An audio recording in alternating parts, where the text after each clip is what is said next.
Keith Bernstein, Warner Brothers. Clint Eastwood's The 1517 to Paris depicts how passengers on a French train in August 2015 overwhelmed an armed terrorist, preventing a probable mass shooting. It's also a grand experiment for the 87-year-old filmmaker, who cast many of the real people involved in the incident to play themselves, including 3 young Americans: Anthony Sadler, Alex Skarlatos, and Spencer Stone. Did anyone suggest he think twice about that decision? Oh, yeah, he says.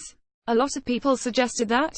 Above, see an exclusive image of Eastwood on set with Stone and Sadler, and below, read more from the Oscar-winning filmmaker about shooting in the actual locations, why it became important to include those involved, and whether we'll ever see him in front of the camera again. Entertainment Weekly. What attracted you to this story?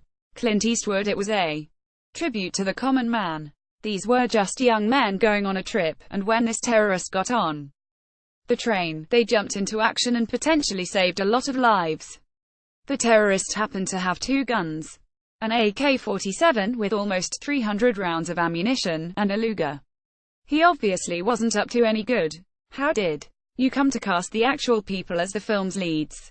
I looked at a lot of very good actors who could possibly have done the job, but I kept looking at the faces of these young men, boys, I call them. I thought these faces were unique. It just struck me that it would be an interesting experiment.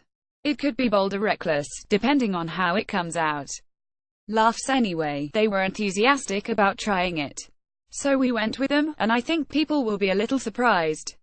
But as we got going, I started looking at other people who were involved. I thought, I wonder if they'd all like to come back.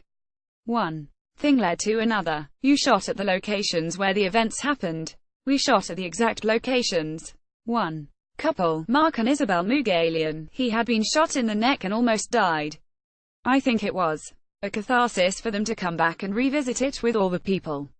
It probably was a catharsis for everybody. The gunman, Ayub El-Khazani, originally said he planned on robbing passengers but has since been linked to an Islamic State terrorist cell. How much does the film detail his background? Well, you don't find out anything about him.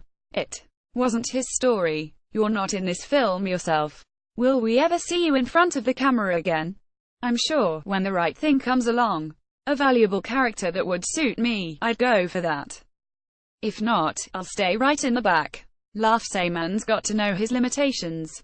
The 1517 to Paris arrives in theaters February 9th.